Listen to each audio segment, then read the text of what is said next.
इसकी कोई लिमिट नहीं।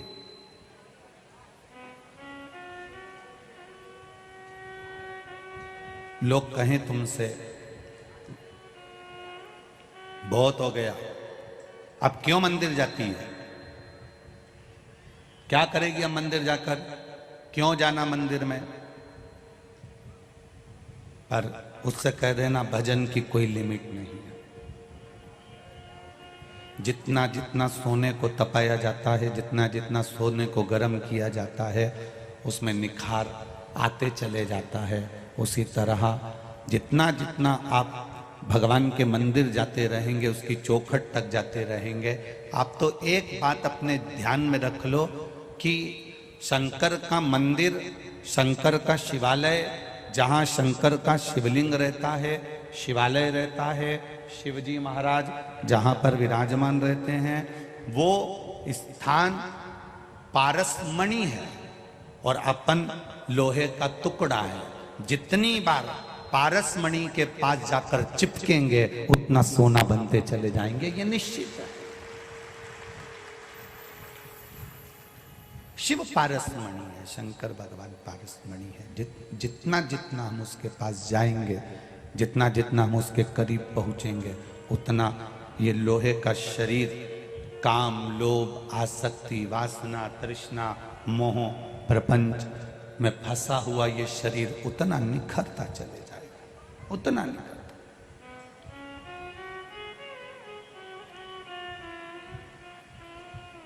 पाप करते करते मनुष्य थक जाता है।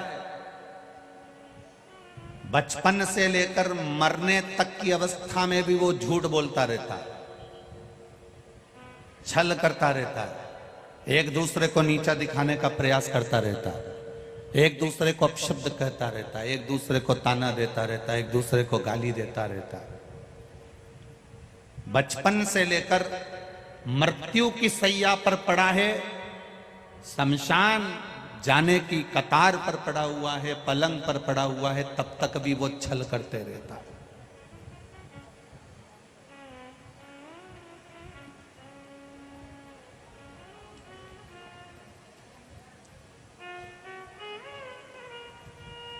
मनुष्य पाप करते करते नहीं थकता और मेरा महाकाल राजा माफ करते करते नहीं थकता।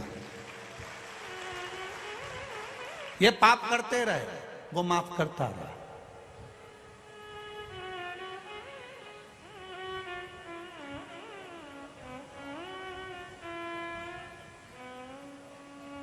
आपकी मेहनत, आपका परिश्रम आपको आपके मंजिल तक पहुंचा देता है। अभी परसों के दिन हम महापौर जी के साथ हनुमान जी के मंदिर गए थे हनुमान जयंती पर, तो वो बताते हुए ले जा रहे थे। उनके साथ वाला बोला कि ये छोटी सी जो पान की दुकान है, ये महापौर जी इस दुकान पर बैठते थे। हमने उस दुकान को देखा तो जरा सी गुमठी, जरा सी गुमठी। हमारे मन में आया कि अगर महाकाल बाबा ने आपको किसी स्थान तक पहुंचाया है, महाकाल बाबा ने आपको अगर कोई पद दिया है, इस पान की दुकान से उठाकर किसी सिंहासन तक अगर बिठाया है महाकाल बाबा ने, तो ये महाकाल बाबा ने खुद की सेवा के लिए और उज्जैन निवास करने वालों की सेवा के लिए बिठाया।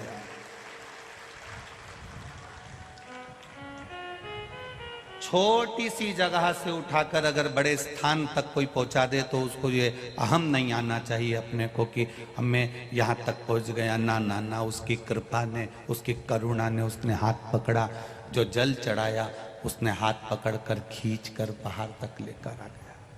ये उसकी कृपा है, ये उसकी दया है।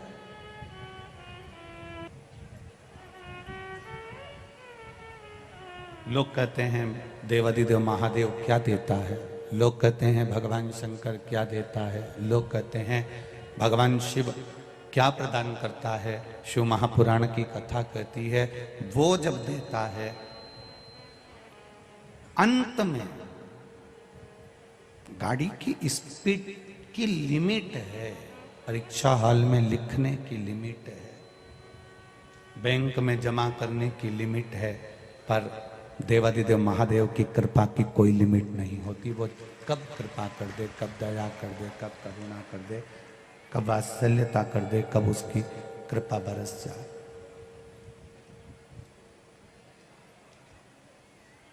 आप विश्वास के साथ में कथा को सुन रहे हो, आप भरोसे के साथ कथा का स्मरण कर रहे हो, आप भरोसे के साथ कथा को सुनने बैठे हो।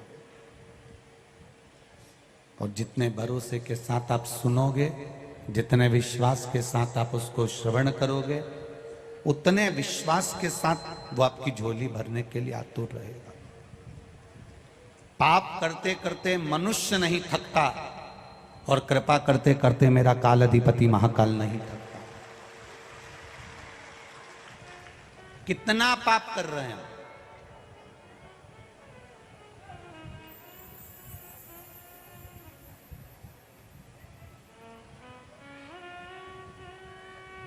जितने अवंतिकापुर के निवासी हैं, जितने उज्जैन के निवासी हैं, इनको हमारी एक बात से बुरा लग सकता है, लग जाए, दूसरी बार नहीं यार बुलाना, भले तुम नहीं बुलाओगे चलेगा, मेरा महाकाल हमें बुलाएगा, ये निश्चित है।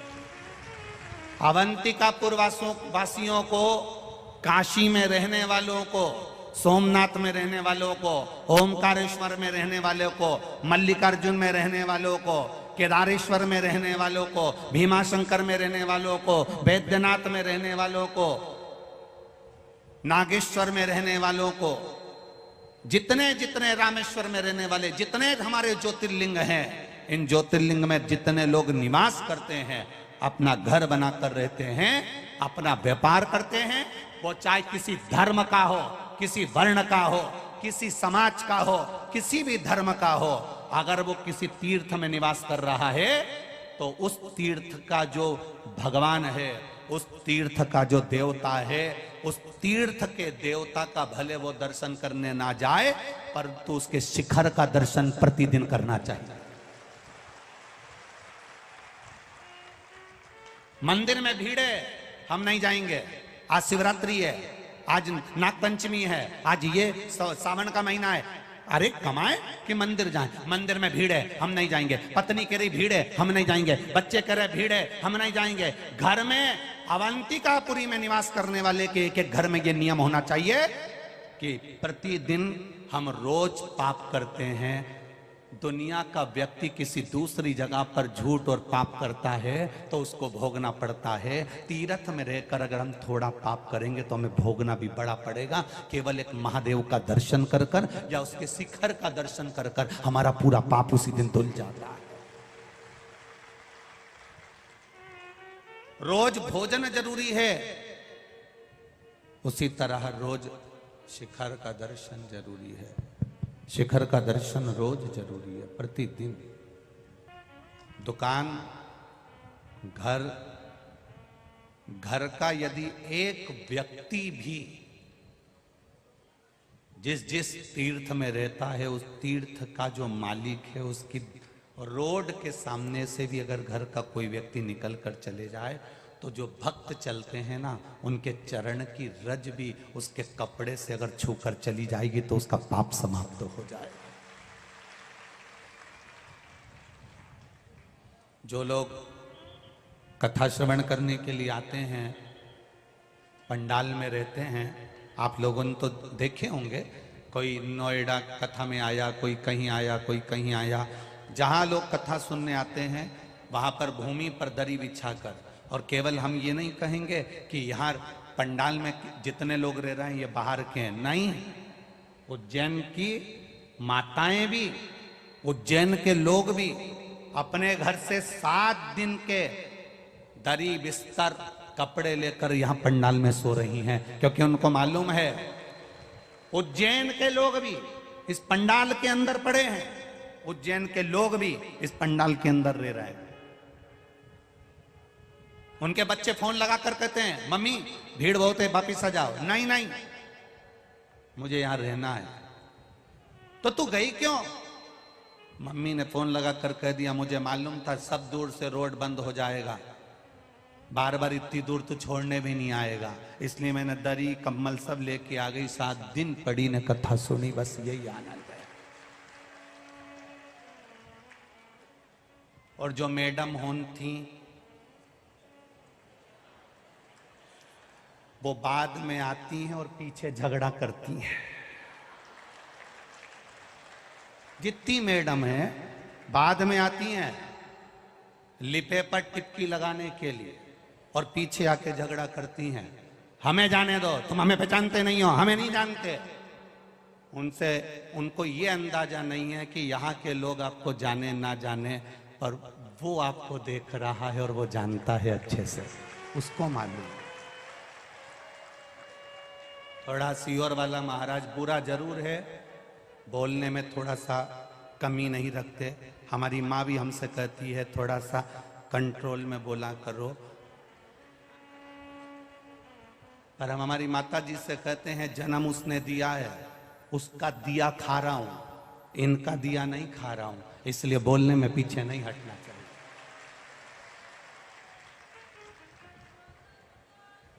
उसकी कृपा। बुजुर्ग बुजुर्ग माताएं बैठी हैं, बिस्तर लेकर आ गई उज्जैन की माताएं, पढ़ी हैं, पढ़ी। अरे धन्य है मेरी उज्जैन की ऐसी माताओं के चरण धोकर पीना चाहिए, धन्य है। नमन। ये अवंतिकापुरी है, अवंतिकापुरी। लोग कहते हैं उज्जैन के लोग, ये उज्जैन के लोग दिन भर व्यापार में लगे रहते हैं, व्यवसाय में लगे रहते हैं। यहां उज्जैन के एक एक कपड़ा व्यापारी भी पीठ पर पानी की टंकी को बांधकर तांबे का लोटा हाथ में लेकर लोगों को पानी पिलाता फिर रहा है। ये उज्जैनी है, यह अवंतिकापुरी है। यहां इतनी कथा में गए, किसी कथा में रात्रि के समय पर आकर किसी ने दही बड़ा नहीं खिलाया, पर ये जो उज्जैन की कथा है, आधी रात को टंकी सिंटेक्स की भर के दही बड़ा, आलू बड़ा, खिचड़ी, आइसक्रीम, कोल्ड ड्रिंक की बोतल, बिस्कुट, हलवा, लौकी का, गजब। और कहे लौकी के हलवे में जितनी लौकी कम उतनी काजू ज्यादा, गजब। पोहा, चाय, चिप्स, वेपर्स, कुरकुरे। अरे धन्य है रे उज्जैन वालों, दिल लूट लिया तुमने तो, गजब गजब। ये धन्यता है आपकी, ये पहचान है मेरे मालवा की, और इसी पहचान को बरकरार रखना है हमको, इसी पहचान को। उज्जैन में आने वाला, महाकाल की नगरी में आने वाला महाकाल का मेहमान नहीं है, उज्जैन महाकाल की नगरी में आने वाला हमारा भी मेहमान है, और उसके लिए पलक पावड़े बिछाए उज्जैन वालों। धन्यता, साधुता, साधुता।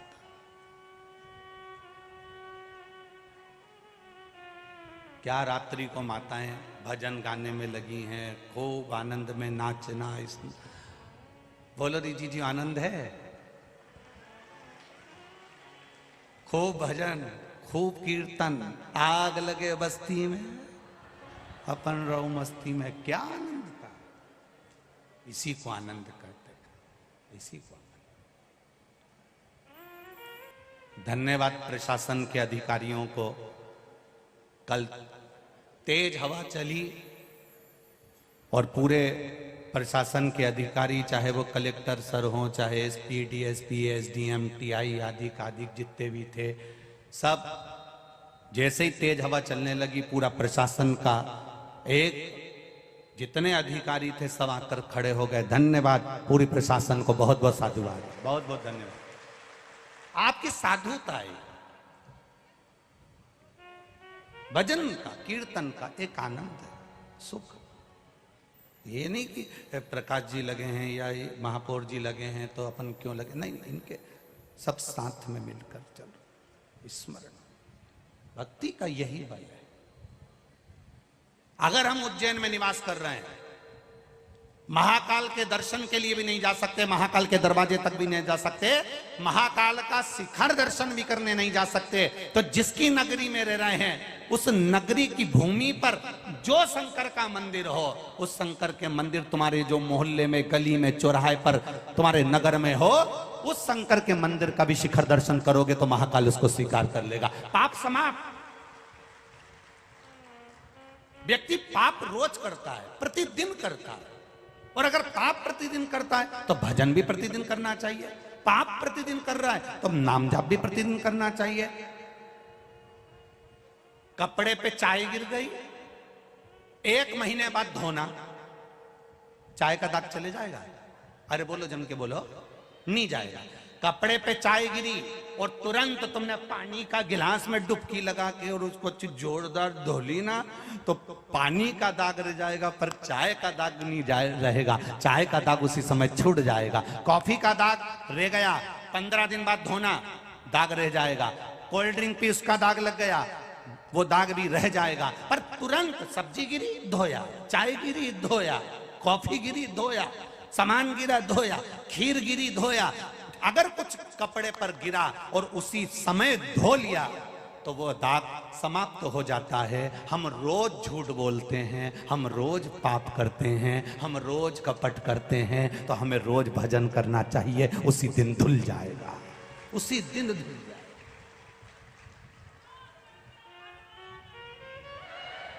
हमारा पाप उसी दिन हमको धोना है। ये नहीं पाप आज करा, झूठ आज बोला, कपट आज करा, बेईमानी आज करी, छल आज करा, प्रपंच आज करा, और फिर बोले मैं तो शिवरात्रि की शिवरात्रि मंदिर जाती। अब फिर एक किसी ने भजन गाया, क्यों रे दीनानाथ, वो भजन गाया ना, मेली चादर ओढ़ के कैसे द्वार तिहारे।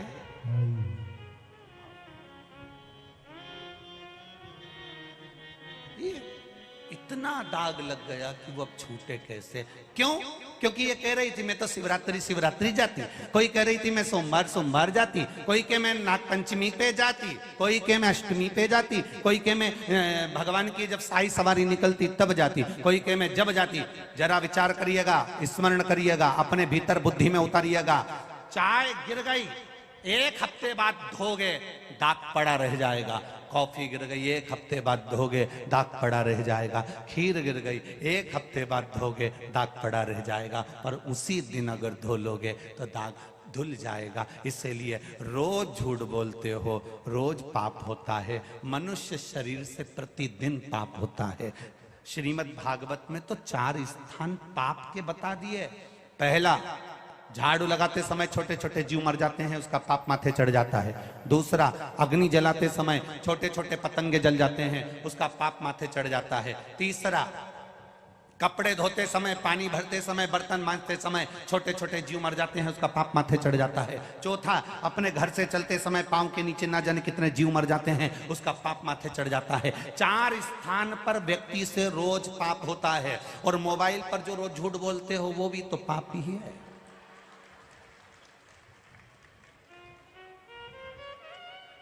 जरा जरा सी बात में हम झूठ कर रहे हैं।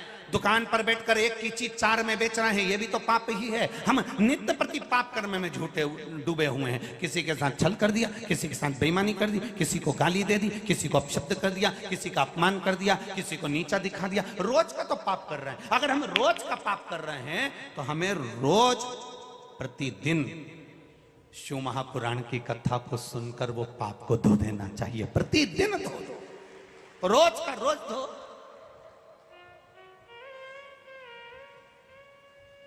अरे बुजुर्ग माताएं जो गांव में रहती है ना, वो तो इतनी समझदार है, वो बहू से कह देती है, बेटा बेलन के धोके रख दीजो। तो बहू के मम्मी कल भी तो रोटी बनेगी, तो रोज रोज बेलन काहे को धोना, आटा चिपक जाएगा तो रोटी फटी जाए। आटा चिपका और बेलन से तुमने बेला और बेला तो रोटी फट गई, रोटी बेकार हो गई। फिर वो बिलाई नहीं, चकोटी नहीं धोके रखो तो चकोटी, तवा को नहीं धोके रखो तो तवा।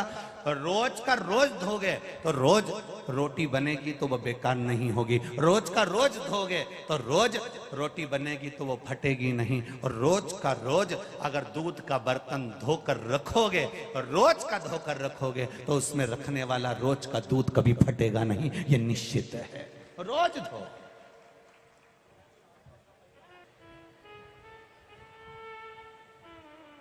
कई लोग कहते हैं कि हम महादेव के मंदिर जाते हैं, हम शिव जी के मंदिर जाते हैं, हम भगवान के मंदिर जाते हैं, तो क्या भगवान हमको देखता है? क्या भगवान हमको देखता है? शिव महापुराण की कथा कहती है, इतने लोग बैठे हुए हैं, आप किसी एक व्यक्ति को थोड़ी देर तक देखते रहो, देखते रहो, देखते रहो, देखते रहो, देखते रहो, वो एक बार नहीं देखेगा, 2 बार नहीं देखेगा, 3 बार नहीं देखेगा, 4 बार नहीं देखेगा, कुछ मत बोलो, केवल देखते रहो। कुछ कहने की जरूरत ही नहीं है, केवल देखते रहो, देखते रहो। और यदि आप देखते रहोगे, देखते रहोगे, देखते रहोगे, तो एक ना एक बार आपकी निगाह उसकी निगाह से मिल जरूर जाएगी। उसी तरह तुम मंदिर जाते रहो, जाते रहो, जाते रहो, जाते रहो, जाते रहो, एक ना एक दिन वो मेरे महाकाल बाबा से आपकी निगाह मिल जरूर जाएगी, ये निश्चित है। आप जाओ उसकी चौखट।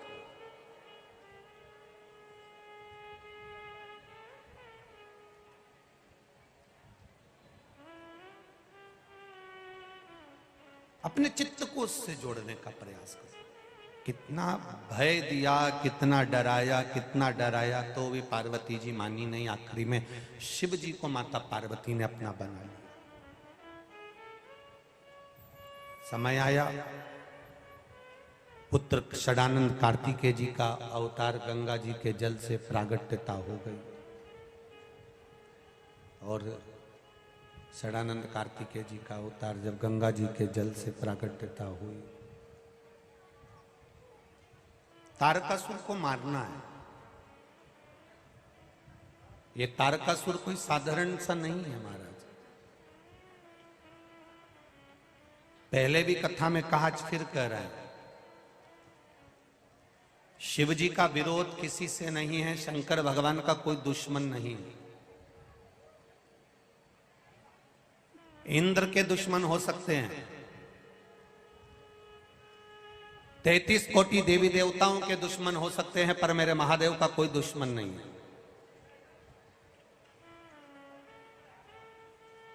अंधकासुर, तारकासुर, भस्मासुर, इन असुरों का संवाद निकाल कर देखिए। एक एक असुर की बात निकाल कर देखना, एक एक, और ज्यादा दूर नहीं, आपके पास में गीता प्रेस गोरखपुर की अगर शिव महापुराण की कथा हो तो उसको पढ़कर देखना। आप किसी का विरोध महादेव से नहीं है, एक का भी।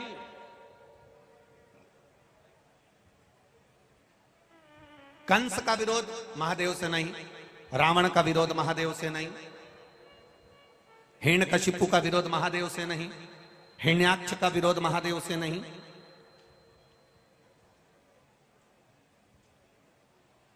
महादेव से किसी का विरोध नहीं।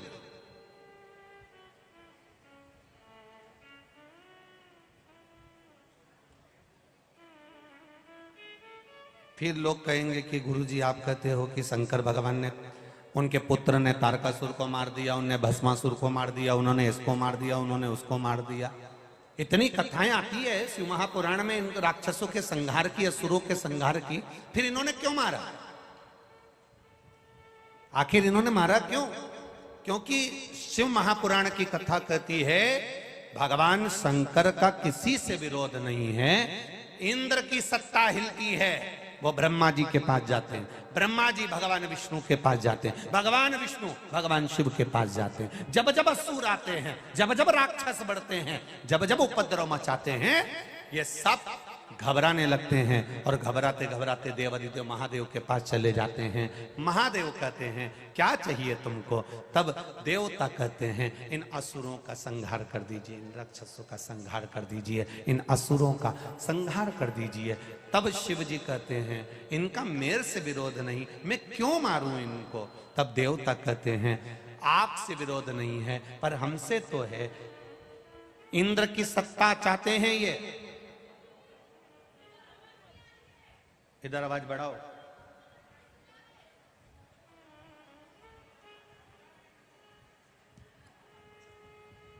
क्या नहीं है?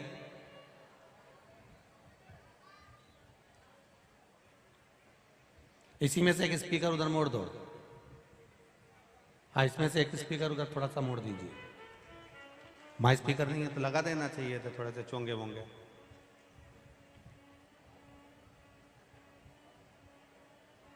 शिव जी का किसी से विरोध नहीं, भगवान शंकर का किसी से विरोध नहीं।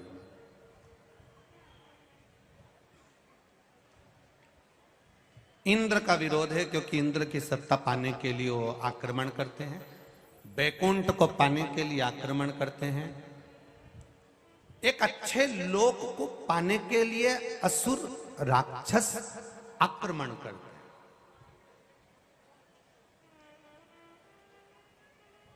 एक अच्छे लोक को पाने के लिए। पर किसी राक्षस से कहा जाए, किसी असुर से कहा जाए कि तुम वैकुंठ मत लो, तुम इंद्रलोक पर आक्रमण मत करो, तुम वैकुंठ लोक पर आक्रमण मत करो, तुम तो एक काम करो, यहाँ पृथ्वी पर आओ और कैलाश लोक ले लो, भगवान शंकर का कैलाश ले लो, भगवान शिव का कैलाश धाम ले लो। नहीं, असुरों को, राक्षसों को इंद्रलोक चाहिए, वैकुंठ लोक चाहिए, ब्रह्म लोक चाहिए, पर कैलाश धाम नहीं चाहिए। कारण क्या है? इंद्र लोक मिल जाएगा तो सत्ता धारण करेंगे, वैकुंठ लोक मिल गया तो सत्ता धारण करेंगे, ब्रह्म लोक मिल गया तो सत्ता धारण करेंगे, और अगर कैलाश धाम मिल गया तो मां सत्ता नहीं, मां केवल भजन हो पाता है, भक्ति हो पाती है, और कुछ केवल भजन होगा, केवल भक्ति होगी, केवल स्मरण होगा, उसके सिवा कुछ नहीं होगा। अब यहां क्या हो रहा है? ये आप लोग आए हो कथा सुनने के लिए, यहां कुछ हो रहा है क्या?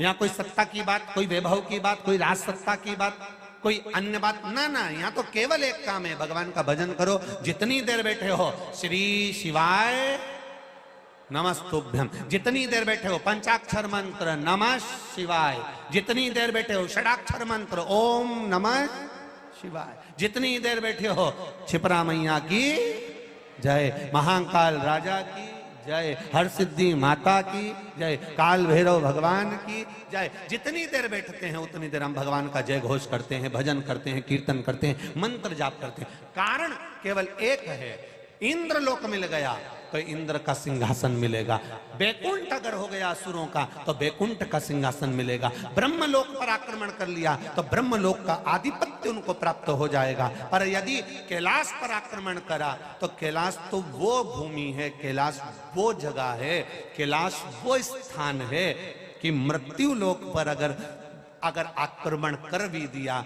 और ये मिल भी गया तो इसमें केवल भजन हो सकता है, भक्ति हो सकती है, स्मरण हो सकता है, और कुछ नहीं हो सकता, कुछ भी नहीं।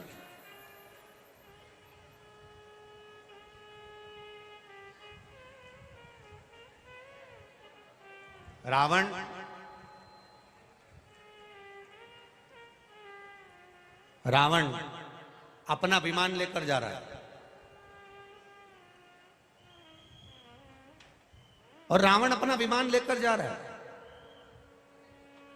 और विमान में बैठकर जब रावण इंद्रलोक से निकल कर गया विमान नहीं रुका, वैकुंठ लोक से निकल कर गया विमान नहीं रुका। एलईडी चालू करो उधर की, एलईडी बंद है क्या? एलईडी चालू करवा उधर की।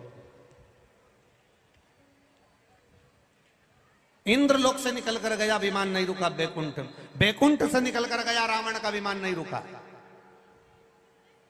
ब्रह्मलोक से निकल कर गया रावण का विमान नहीं रुका। और रावण जब विमान में बैठकर कैलाश के ऊपर से जाने लगा तो विमान आगे उड़ने को तैयार नहीं हुआ और भूमि पर आकर गिर गया। भूमि पर आकर जैसे ही विमान गिरा, जैसे ही जमीन पर आकर विमान गिरा, रावण ने अपने गुप्तचरों को बुलाया और पता करा कि बताओ ये मैं वैकुंठ गया तो विमान नहीं रुका, इंद्रलोक गया विमान नहीं रुका, ब्रह्मलोक गया विमान नहीं रुका, गरुण लोक, वरुण लोक, सारे लोकों पर घूम कर आया पर ये विमान नहीं रुका। ये विमान जब कैलाश के ऊपर से जा रहा है तो ये विमान क्यों जमीन पर रुक गया? ये उधर जाता क्यों नहीं? कैलाश के ऊपर से उड़ता क्यों नहीं?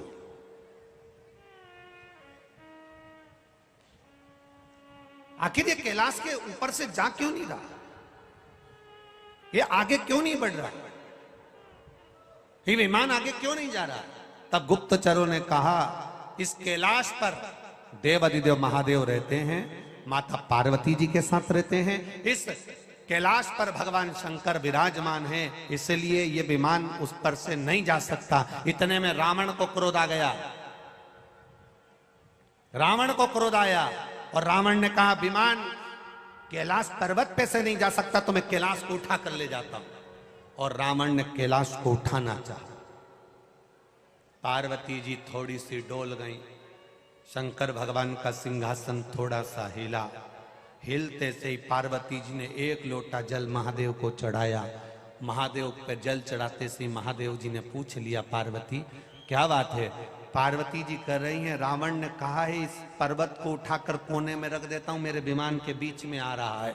शंकर भगवान ने कहा ऐसी बात है तो रुकी जा। और जो शंकर भगवान ने अपना पांव नीचे लटकाया और अंगूठा नीचे टिकाया, रावण के दोनों हाथ पर्वत के नीचे दब गए। लंकापति रावण के दोनों हाथ, लंकापति लंकेश के दोनों हाथ पर्वत के नीचे दबे थे। हाथ हिल नहीं रहे थे, हाथ दब गए। इतने दब गए, इतने दब गए कि हिलने को तैयार नहीं, हिलने को तैयार। अब ये रावण का हाथ कैसे हिले? ये हाथ कैसे हिलेगा? पर्वत का वजन लगा, रावण चिंगाड़ पड़ा।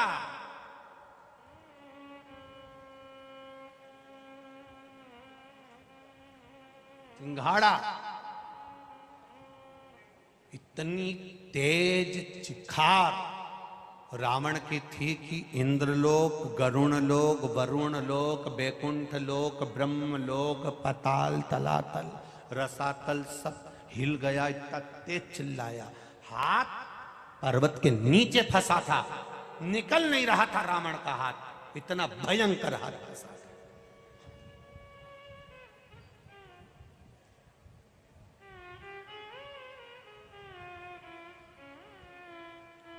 अपने गुप्तचरों से कहा कोई तो आओ। आवाज लगाई, रावण ने चिंघारा, चिल्लाया। एक गुप्तचर उसके पास में नहीं आया। सुख होता है तो गुप्तचर भी तुम्हारे साथ होंगे। सुख होगा तुम्हारे साथ में सब, सुख होगा तुम्हारे साथ में सब होंगे। सुख होगा तुम्हारे साथ ढेर खड़े होंगे। सुख होगा, प्रतिष्ठा होगी, पद होगा, सत्ता होगी, कुर्सी होगी, तुम्हारे साथ करोड़ों लोग खड़े मिलेंगे। जैसे ही दुख आया, थोड़ा सा तुम्हारा काम बिगड़ा, थोड़ा सा तुम्हारा बस प्रतिष्ठा, नाम, काम थोड़ा सा खत्म हुआ कि तुम्हारे अपने भी तुम्हारा साथ छोड़कर चले जाएंगे। ये रावण की कथा है।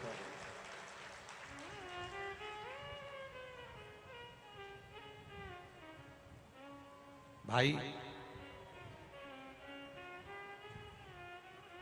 रावण के लिए एक शब्द बोला जाता है, विनाश काले।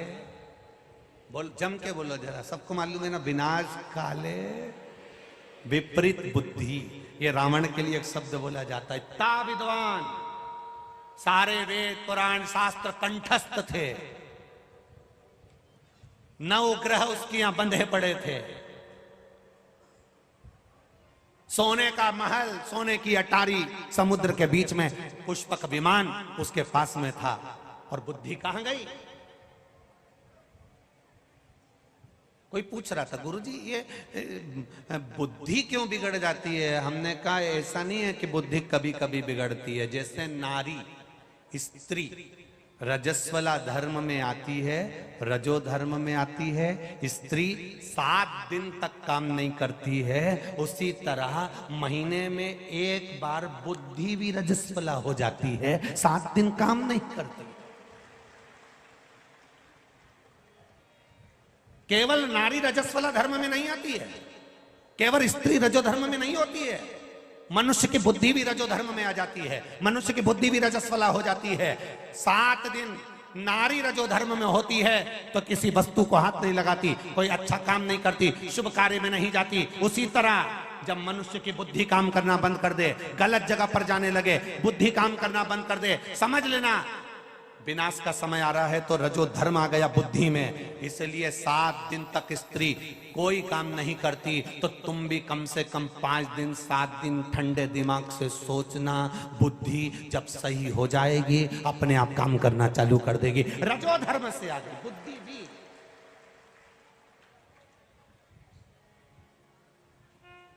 बहुत जल्दी में लिया गया निर्णय खराब हो जाता है, बहुत जल्दी में, क्विकली निर्णय।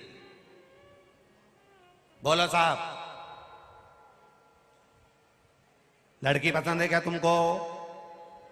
आज की आज बोलना पड़ेगा, हाँ भरो या ना भरो। बोलो साहब, मैं तो अब भी सुन के जाऊंगा और एकदम चुटकी में न तुरंत निर्णय लेने की तैयारी।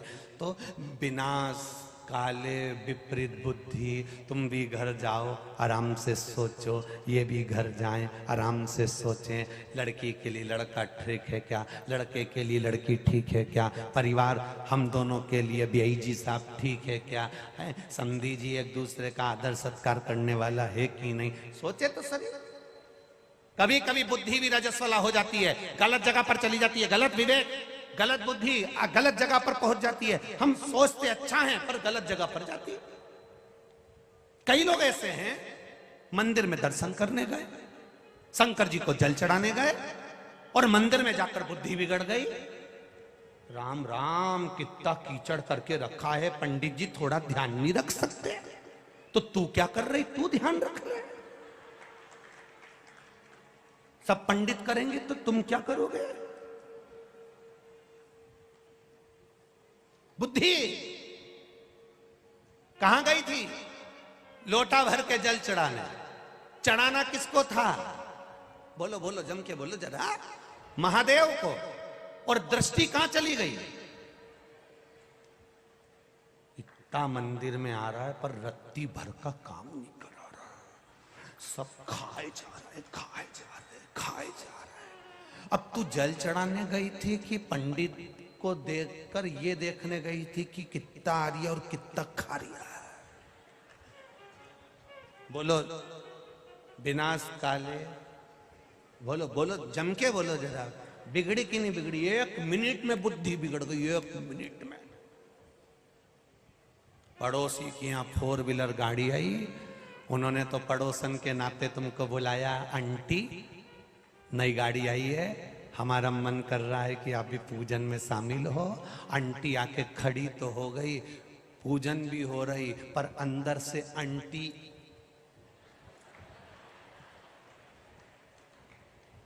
अब आंटी जाने की वो आंटी के अंदर कितनी घंटी बज रही है। अब आंटी बुद्धि ठीक नहीं है। स्त्री रजस्वला धर्म में आती है, नारी रजो धर्म में आती है। 7 दिन तक वस्तु नहीं छूती, काम नहीं करती, ये नहीं करती, वो नहीं करती, कोई वस्तु को हाथ नहीं लगाती, कहीं जाती नहीं, आती नहीं, कोई वस्तु को छूती नहीं। तुम्हारी बुद्धि भी जब गलत जगह जाने लगे तो समझ लेना तुम्हारी बुद्धि रजो धर्म में आ गई है। कोई फालतू की बात किसी से मत करो।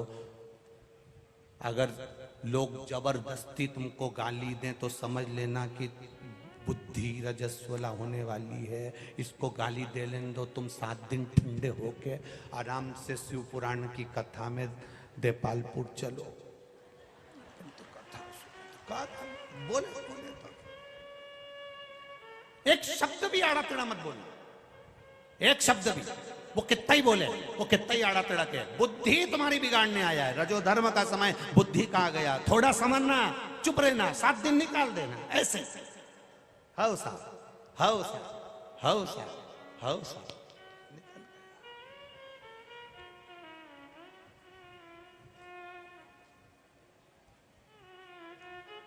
कोई तुमसे कितना ही के कथा हो जाएगी तब तुझे अच्छे से देख लूंगा, कह देना मैं तैयार होके तेरे दरवाजे पे जाऊंगा, उसमें क्या दिक्कत है? मैं भी जाऊंगा तैयार होके, सुबह का नाश्ता वास्ता बना, भाभी पोया अच्छा बनाया, नुक्ती का सेव डाल के खा लेंगे, कई दिक्कत है, देख लेना, और दोनों एक दूसरे को देख लेंगे, उसमें कई दिक्कत। पर बुद्धि जब रजस्वला होती है, विवेक जब रजस्वला होता है, गलत विचार, गलत सोच, गलत दृष्टि। कई लोग ऐसे हैं, मंदिर के अंदर प्रवेश करने से पहले, मंदिर की मूर्ति को नहलाने से पहले, मंदिर के अंदर दर्शन करने से पहले भी किसी किसी की बुद्धि में गलत गलत विचार आने लगते हैं। पॉजिटिव नहीं, नेगेटिव सोचने लगता है। किसी किसी के साथ ये भी होता है। जब हम भजन में मन लगाते हैं और मन नहीं लग पाता ना, तो उसके लिए भी शिव महापुराण की कथा कहती है, केवल एक बेलपत्री, इसके दोनों भाग में, ये जो बेलपत्री है इसके दोनों भाग में लाल चंदन, और ये जो डंडी है इसके पीछे चंदन की, पीले चंदन की एक गोली, पीले चंदन की एक गोली लगा लो या पीले चंदन में इस डंडी को भिंगा लो। अशोक सुंदरी वाली जगह पर पत्ती का मुंह जहां से पानी बहकर जा रहा है उधर, और डंडी का मुख अशोक सुंदर वाली जगह पर जहां शिव जी का शिवलिंग है उस ओर मुख कर कर, जो ये लाल चंदन लगी हुई और डंडी में पीला चंदन लगी हुई, जो इस पत्ती को समर्पित कर देता है, मंदिर में जाने पर जिसके विवेक में गलत सोच आ जाती है, गलत बुद्धि आ जाती है, गलत सपने दिखते रहते हैं, गलत विचार आते रहते हैं, दिन रात आंख फड़कती रहती है, हर पर ये सोचता रहता है कि एक्सीडेंट ना हो जाए, ऐसा लगता है इनके साथ कुछ गलत ना हो जाए, ऐसा लगता रहता है कि बच्चे के साथ कुछ गलत ना हो जाए, उसको सोमवार की अष्टमी के दिन एक बेलपत्र, लाल चंदन दोनों पत्ती में, पीछे पीला चंदन अशोक सुंदरी वाली जगह पर समर्पित कर देना चाहिए, तो जिंदगी में वो भय और गलत सोच समाप्त हो जाए। दृष्टि में वो सोच आती ही नहीं।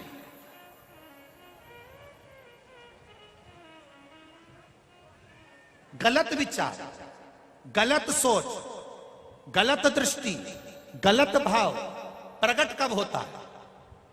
भय कब आता है? भय आने का कारण क्या है? एक बार पहले भी कथा में कांच फिर कह रहे हैं, बहुत ध्यान से समझना, बार बार इस प्रसंग को शायद कथाओं में नहीं आ पाए, आप बहुत ध्यान से सुनिएगा। ये शिवलिंग, ये जलाधारी, ये जलाधारी का जल बहने वाला स्थान, ये गोल जलाधारी है, ये शिवलिंग रखा है, ये जलाधारी है। अब कई लोग ऐसे होते हैं कि पंडित जी पूजन करा रहे हैं या कोई मालूम पड़े बहुत बड़ी जलाधारी है। अब उज्जैन में आप दर्शन करेंगे तो शिवलिंग थोड़ा सा बीच में होता है और जलाधारी बहुत दूर होती है, ऐसी गोल होती है। अब आप लोग जब पूजन करने बैठते हैं तो महाराज जी ने जैसे ही महादेव को चंदन लगाया और चंदन लगाकर हाथ में जल लेकर हाथ धो दिया, तो धोया काय पे? जो ये पार्वती जी का जो स्थान है जलाधारी है, आप हाथ धोया हुआ जल जब इस पर गिरा देते हो तब हृदय में अपने परिवार के प्रति भय उत्पन्न होने लगता है, कहीं मेरे पति के साथ कुछ ना हो जाए, मेरी बच्चे के साथ कुछ ना हो जाए, भय की अनुभूति उत्पन्न होती है। अब भय मिटाता कौन है?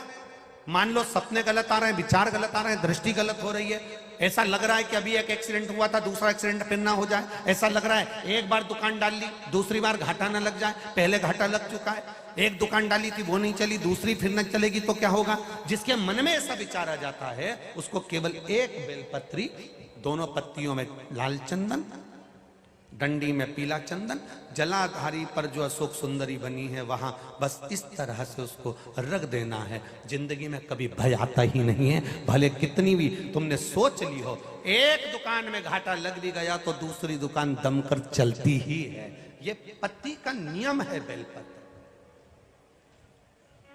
कौन से दिन करना है? जम के बोलो, जम के जरा। सोमवार की अष्टमी के।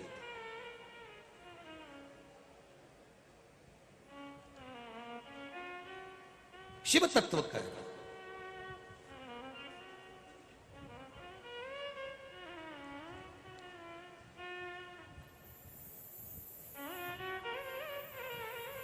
उसका स्मरण हमारे को फल प्रदान कर देता है। जब श्री शिवाय नमस्तुभ्यम कहा जाता है, 2 क्षण के लिए हम मौन होते हैं, तब उससे पंडाल में बैठकर ये बात कह देना शिव पुराण के सामने कि मैं तेरे भरोसे पर आई हूं, तेरे बल पर आई हूं। विश्वास कहता है बाबा इतने पत्र जो भेजे हैं इसमें एक पत्र मेरा भी 3 महीने के अंदर यहां पहुंच जाएगा। ये विश्वास सहजता नहीं है शिव का। आप करोगे भजन तो मिलेगा उसका फल।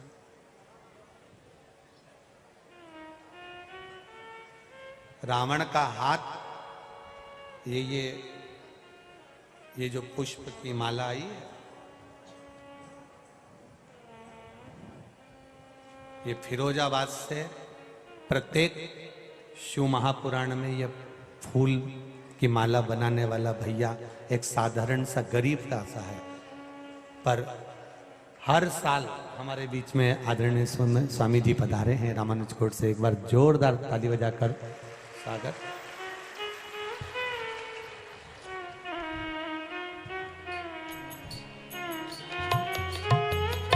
जोरदार ताली बजाकर स्वागत करें।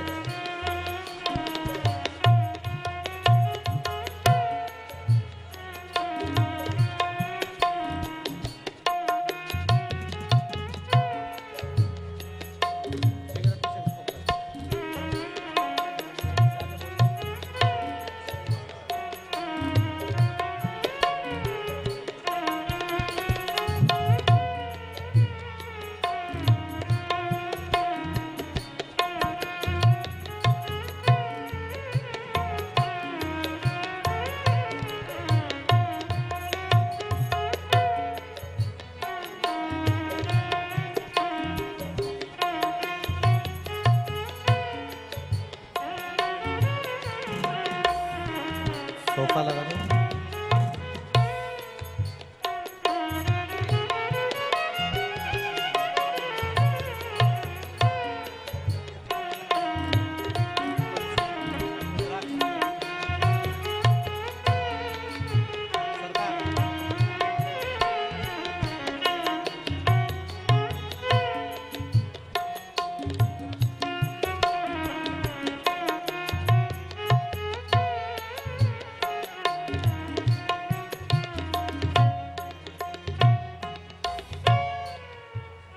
शिव तत्व का ये माला जो भाई लेकर आते हैं वो फिरोजाबाद से इतना नीचे आ गए थे, इतना नीचे आ गए थे, इतना नीचे आ गए थे।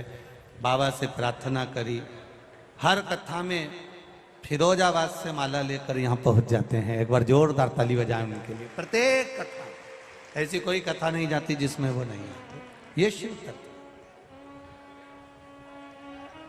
ये भगवान देवादिदेव महादेव की करुणा, उदारता, उनकी कृपा। एक बार हमारे बीच में आदरणीय स्वामी जी सरकार रामानुज कोट से पधारे। एक बार जोरदार ताली बजाकर स्वागत करें सरकार का। आपका आशीर्वाद पूर्व में भी हर पल हर क्षण प्राप्त होता रहा है। बड़ा प्रेम, बड़ा स्नेह सरकार का रहा है। शिव तत्व की प्राप्ति हो। शिव महापुराण की कथा कह रही, भरोसा नहीं टूटना चाहिए, विश्वास डिगना नहीं चाहिए। जब हमारा भरोसा, हमारा विश्वास पक्का हो जाता है तो परमात्मा को मिलने में देरी नहीं होती। लंकाधिपति रावण का हाथ कैलाश पर्वत के नीचे दब गया। उसका कारण केवल इतना था कि विनाश काले विपरीत बुद्धि। आपको अभी कथा में कहा कि बुद्धि भी रजस्वला हो जाती है, काम नहीं करती। 7 दिन उस बुद्धि को भगवान के सहारे पर छोड़ देना चाहिए। जब तुम्हें लगे मन काम नहीं कर रहा, तुम्हें लगे कि चित्त काम नहीं कर रहा, तुम्हें लगे कि अब ये हृदय, मेरी बुद्धि काम नहीं कर रही, तो समझ लो कि ये रजो धर्म में हो गई। इसको अभी पड़े रहने दो, अब कोई नया काम अभी नहीं करेंगे, अभी थोड़ा सा रुको फिर सोचेंगे। पर लंकापति रावण ने तो बड़ी जल्दबाजी करी। ऊपर से अगर विमान नहीं गया तो उसने कैलाश पर्वत को उठाने का विचार कर लिया और कैलाश पर्वत को उठाकर एक और रखने का विचार करा। चिंगाड़ दिया, हाथ दब गए।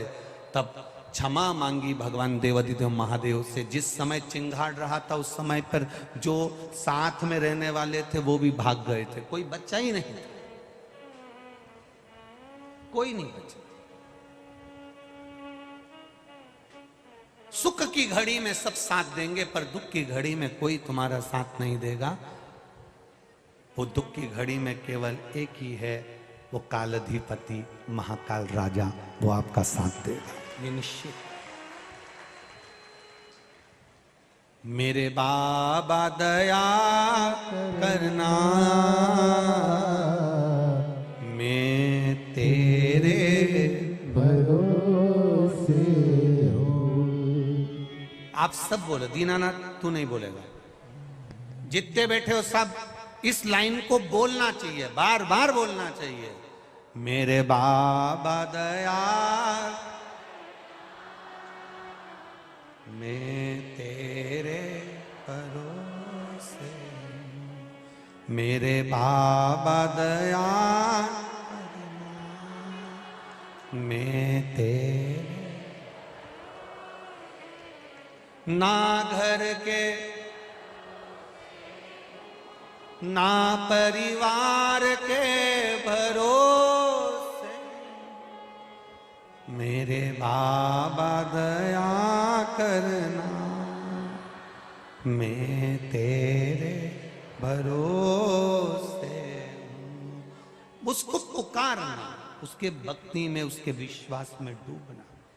सब चले जाएंगे, रावण को छोड़कर भी चले गए जब हाथ दब गए। जब व्यक्ति दबता है, जब व्यक्ति के ऊपर दुख का पहाड़ टूटता है, जैसे रावण के हाथ पर पर्वत रखा गया, जब दुख का पहाड़ मनुष्य पर टूटता है, तब सब छोड़कर चले जाते हैं। सब कौन साथ देगा?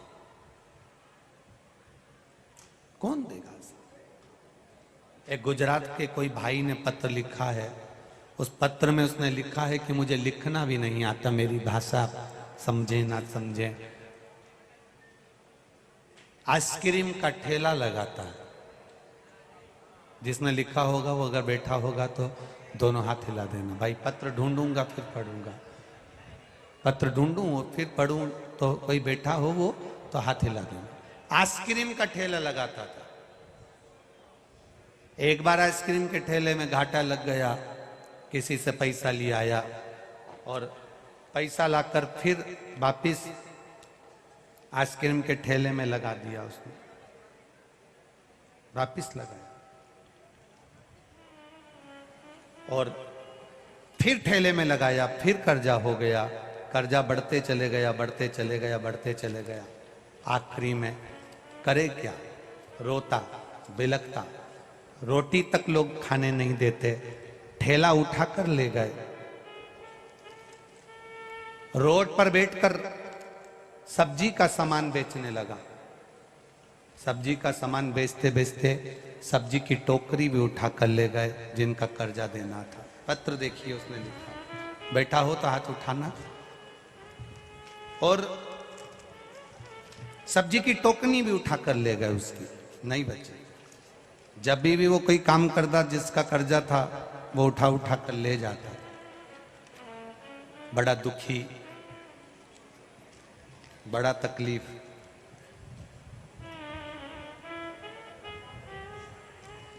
करे तो करे क्या? आखिरी में उस कतार पर पहुंच गया कि अब इस प्राणों को नहीं रखना। तब उसकी पत्नी ने कहा कि एक बार पशुपति व्रत कर लेते हैं, अगर बाबा चाहेगा तो कर्जा तो चुकाएगा। सियोर वाला महाराज कहता रहता है, करे तो सही।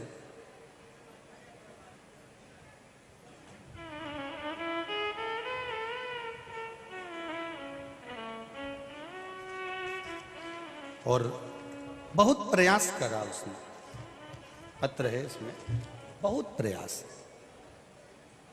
पशुपति व्रत प्रारंभ करे, शिव जी को जल चढ़ाना प्रारंभ करा, आंवले के वृक्ष की पूजन चालू कर दी, जो पहले कार्तिक महत्तम में वर्णन करी।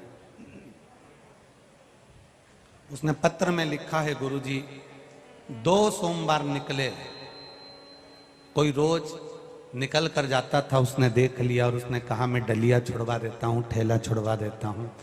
और उसने मेरा ठेला छुड़वाया। मात्र 20-22 हजार का कर्जा था। मैंने फिर बाबा का नाम लेकर आइसक्रीम का ठेला चालू करा और बाबा की कृपा से कर्जा भी चूक गया। अब 4 ठेले बाबा की कृपा से आइसक्रीम के चल रहे हैं। शिव तत्व,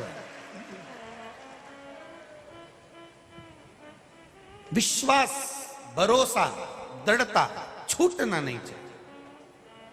आएगा दुख, दुख की घड़ी होती है तो सब हाथ खींच लेते हैं। लंकापति रावण का हाथ कैलाश के पर्वत में दब गया, और कैलाश पर्वत में इसलिए दबा क्योंकि विनाश काले विपरीत बुद्धि, इसको ये अंदाजा था कि यहाँ शंकर जी बैठे हैं, महादेव बैठे हैं। असुरों से भगवान का कोई बैर नहीं था, पर देवताओं का बैर था, इसलिए महादेव उनके कल्याण का कार्य करते हैं। कल्याण का अब छूटे कैसे? प्रार्थना करी देवाधिदेव महादेव से, प्रभु कृपा करिए, मेरा हाथ पर्वत में दब गया है, करुणा करिए। महादेव सबसे जल्दी प्रसन्न होने वाले देव हैं। एक लोटा जल चढ़ाया और महादेव प्रसन्न हो जाते हैं। इतनी सहजता, इतनी सरलता मेरे महादेव। किसी देवता को जितना अपशब्द नहीं कहा जाता, उतना अपशब्द महादेव को कहा जाता है। भगवान विष्णु को कोई आड़ा टेढ़ा नहीं बोलता, ब्रह्मा जी को कोई आड़ा टेढ़ा नहीं बोलता, इंद्र को कोई आड़ा टेढ़ा नहीं बोलता। सबसे ज्यादा आड़ा टेढ़ा बोलते हैं तो महादेव को बोलते हैं। गंजेड़ी है, भंगेड़ी है, नग्न वेशधारी है, नग्न स्वरूप, बैरागी है, तांत्रिक है, विद्याल करने वाला, अघोरी है, अड़भंगा है, शमशान में रहने वाला है, भस्म रमाने वाला है। कितने कितने शब्द महादेव को बोले जाते हैं, कितने शब्द। उसके बाद भी कर्पूर गौरम करुणावतारम, उसके बाद भी शांत है, सहज है। उसे कोई मतलब नहीं कौन क्या बोल रहा है, उसे कोई मतलब।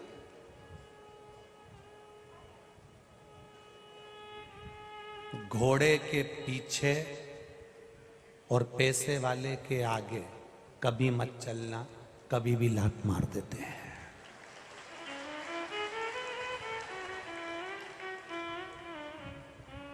जम के बोलो जरा, किसके पीछे नहीं चलना और किसके आगे नहीं चलना। सीख के जाना है शिव पुराण में से। घोड़े के पीछे कभी मत चलना, पैसे वाला बहुत करोड़पति है उसके आगे मत चलना, बहुत धनपति हो, ज्यादा व्यापार चल रहा हो, खूब उसके पास में गाड़ी बंगला हो, उसके आगे मत चलना। घोड़े के पीछे चलोगे और पैसे वाले के आगे चलोगे, कभी भी लात मार देगा, पर मेरे महादेव के साथ चलोगे तो जिंदगी को तार देगा। सेठ जी, सेठ जी, सेठ जी, सेठ जी, हमारे सेठ जी, दानवीर सेठ जी, करोड़पति सेठ जी, सेठ जी, सेठ जी करके कब तुम्हें लात मार देगा पता नहीं पड़ेगा। री जीजी और जी जाओ, बहुत सावधानी। और घोड़ा के पीछे मत चलना, घोड़ा भी कभी भी लात मार सकता है। कभी भी अगर चलना तो मेरे महादेव के पथ पर, मेरे महादेव के मंदिर के द्वार पर, मेरे शिव की चौखट पर चलना। वो हाथ पकड़कर तार देगा। मेरा महादेव कभी लात नहीं मारता, मेरा महादेव कभी लात नहीं मारता। एक पत्र में एक भाई का पूरा चेहरा, पूरा शरीर जल गया लाइट के कारण। पूरा शरीर, लाइट का करंट लग गया, पूरा शरीर जल गया। अब शरीर जल गया तो जले हुए शरीर से वो अपनी पत्नी से कहता है कि ऐसा कभी नहीं हो सकता कि मेरा शरीर ठीक हो जाए। उसने कहा पत्नी ने, नहीं, वो सियोर वाला महाराज बोला है कि शंकर भगवान पर चढ़ाया गया जल साधारण नहीं हो सकता, शिव पर चढ़ाया गया जल सिंपल नहीं हो सकता। उसने कहा ऐसा हो ही नहीं सकता, डॉक्टर कह रहा है कि तुम्हारा शरीर ठीक नहीं होगा।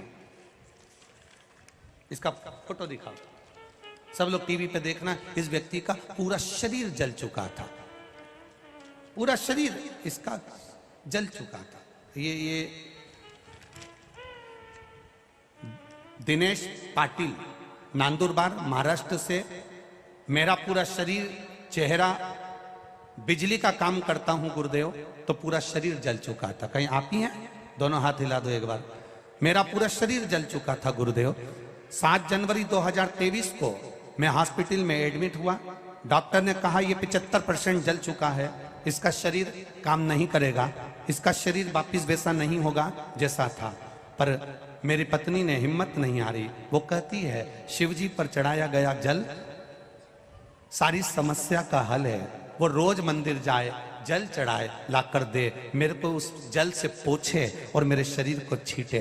गुरुदेव, डॉक्टर ने कहा था तुम चल नहीं पाओगे, शरीर साथ नहीं दे पाएगा, पूरा चेहरा बेकार हो जाएगा। 45 दिन का डॉक्टर ने समय दिया था, 20 दिन में मेरी पत्नी ने जल चढ़ा चढ़ा कर मेरे शरीर को अच्छा कर दिया। मैं यहाँ बाबा के दरबार में खड़ा हूं। एक बार हाथ हिला दो। अब चेहरा पूरा ठीक है, हाथ पैर पूरे ठीक है, मेरा पूरा शरीर ठीक हो गया। ये शिव तत्व है। यो घड़ी बैठिए। हर हर शिव तत्व इसको कहते हैं, शंकर का गुणगान इसको कहते हैं। वो भजन, वो कीर्तन, उस पर किया गया भरोसा। फिर कहूंगा, घोड़े के पीछे